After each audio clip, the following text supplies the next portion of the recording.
வந்தோடனே வழக்கமா அல்லாஹும்ம லக சும்து வபிக வஆமன்து வஅலைக தவக்கல்து வஅலா ரிஸ்கிக அப்தல்து ஃபதகப்பல் மின்னி. இந்த துஆவை தான் நம்ம ஓதுவோம்.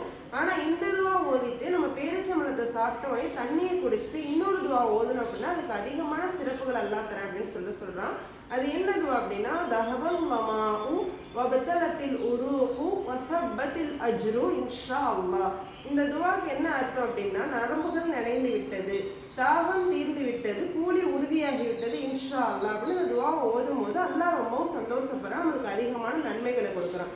அதே போல நம்ம நோன்பு திறக்கிறதுக்கு ஒரு 10 நிமிஷம் 1/4 மணி நேரத்துக்கு முன்னாடி நம்மளுடைய எல்லா வேலைகளையுமே முடிச்சுட்டு நம்ம துஆ செய்யறதுக்காக உட்காந்துடணும். அப்ப அல்லாஹ்வுக்கும் நம்மளுக்கும் எந்த திரையுமே இருக்காது. அல்லாஹ் நம்மளுக்கு சாதாரணமான நேரத்துல அல்லாஹ்வுக்கும் நம்மளுக்கு திரை போட்டு வச்சிருப்பான். அந்த நேரத்துல அல்லாஹ் அந்த திரையை நீக்கிறான். அந்த திரையை நீக்கின பிறகு நம்ம கேட்கக்கூடிய அனைத்து துஆக்களையும் அல்லாஹ் ஏற்றுக்கிறான் அப்படின்னு சொல்றான். இன்ஷா அல்லாஹ் நம்ம அனைவரும் நோன்பு திறக்கிறதுக்கு கொஞ்சம் நேரத்துக்கு முன்னாடி துஆ செய்யறதுக்கு அல்லாஹ் நம்ம அனைவருக்கும் கிருபை செய்வானாக.